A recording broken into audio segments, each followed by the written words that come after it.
Dune. Certainly a novel that has left a mark in literary history. Science fiction titans such as Arthur C. Clarke have opined that there is nothing comparable to it, except maybe The Lord of the Rings. A statement that many would agree with, but that is cause for some irony considering that J.R.R. Tolkien disliked Dune, quote-unquote, with some intensity, which even resulted in Tolkien refusing to review the novel.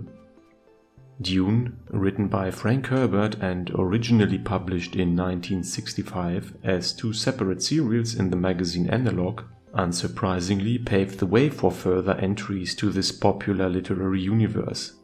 For now, I will focus on the 6 novels that were written by Frank Herbert, even though there are numerous other books that were subsequently published.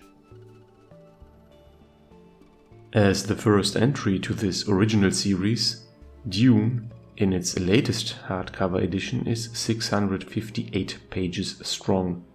Dune's rating on the Sci-Fi Most scale is quite unique, since on the one hand there are some fantastic feats of science and technology, most notably faster than light travel.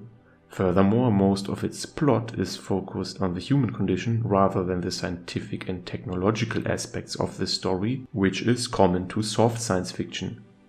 On the other hand, however, Dune also retains a lot of qualities that would place it in the realm of hard science fiction, which is mainly caused by the fact that Frank Herbert excludes highly sophisticated computers, artificial intelligences, and robotics from Dune's literary universe, owing to the destruction and purge of any machine in the likeness of a human mind, which is known in-universe as the Butlerian Jihad.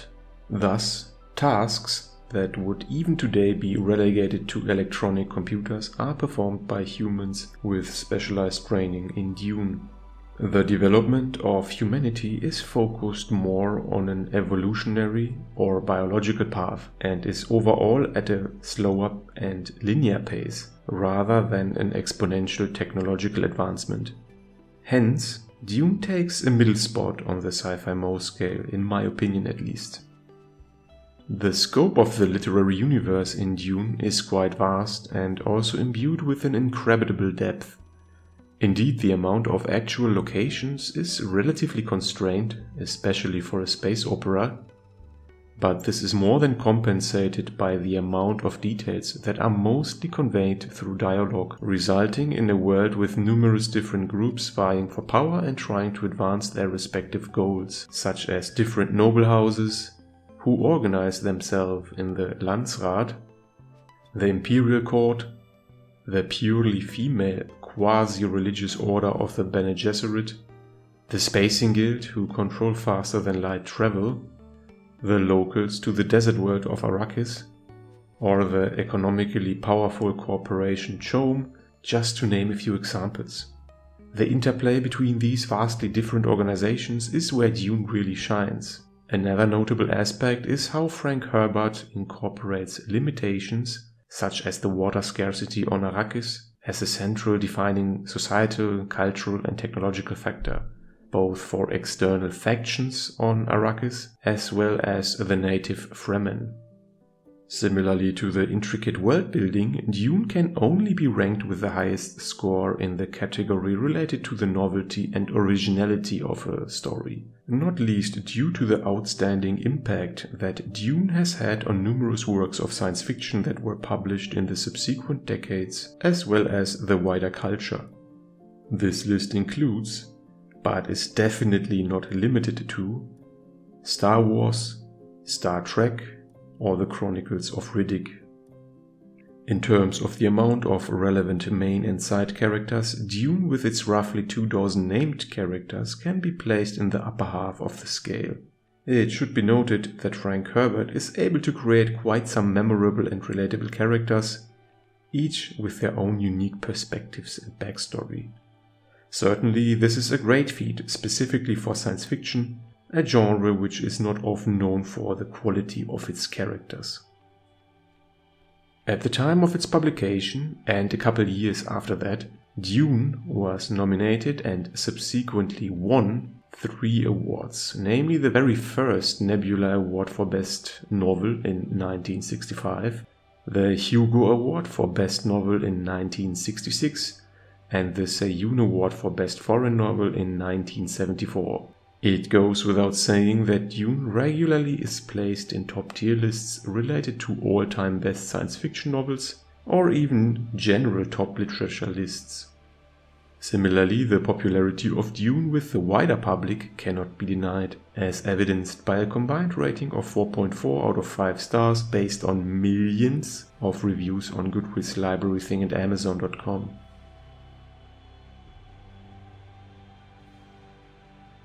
In addition, there have been several adaptations of Frank Herbert's novel Dune over the years in various media.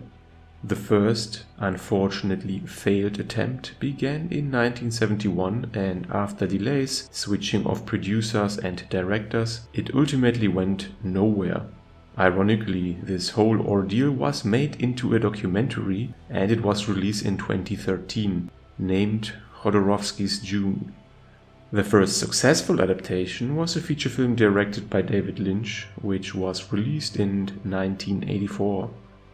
In 2000, there was a miniseries called Frank Herbert's Dune, which aired on the Sci-Fi Channel. A sequel to the miniseries called Frank Herbert's Children of Dune was also produced and aired in 2003. More recently, a highly anticipated new film adaptation of Dune directed by Denis Villeneuve was released in 2021, featuring a star-studded cast including Timothée Chalamet, Zendaya, Oscar Isaac and Rebecca Ferguson. The second part will be released in November of 2023. Additionally, there have been several video games based on the Dune universe, as well as comic book adaptations. Notably, the archetypical real-time strategy game that would define this genre was Dune 2, published in the year 1992.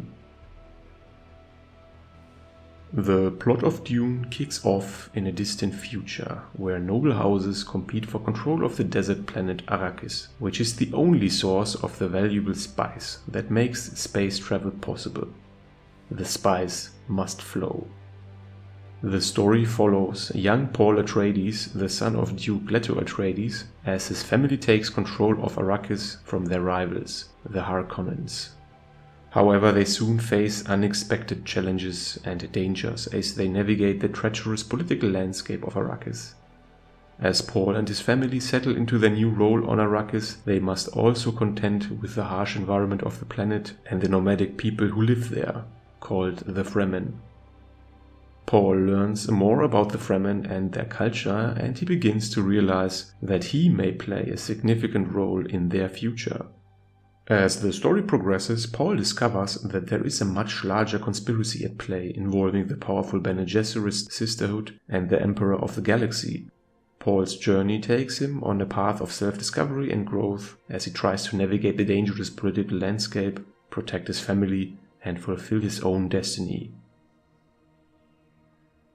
Overall, Dune is a competently and well-crafted mix of a political intrigue, the hero's journey, an adventure, thriller, and a coming-of-age story.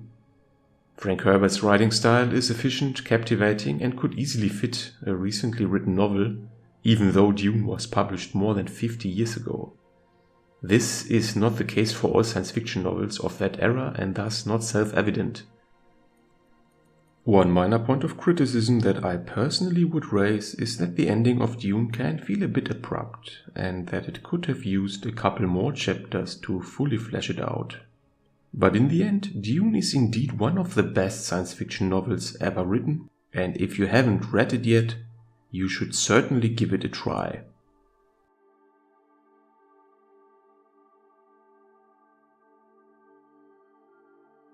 If you liked this video, you may also enjoy the other reviews and content on my channel. Feel free to leave a comment if you want to discuss the novels or if you want to suggest other books that I should review in the future. Please consider upvoting and subscribing, it is much appreciated. Thank you for watching, and until next time.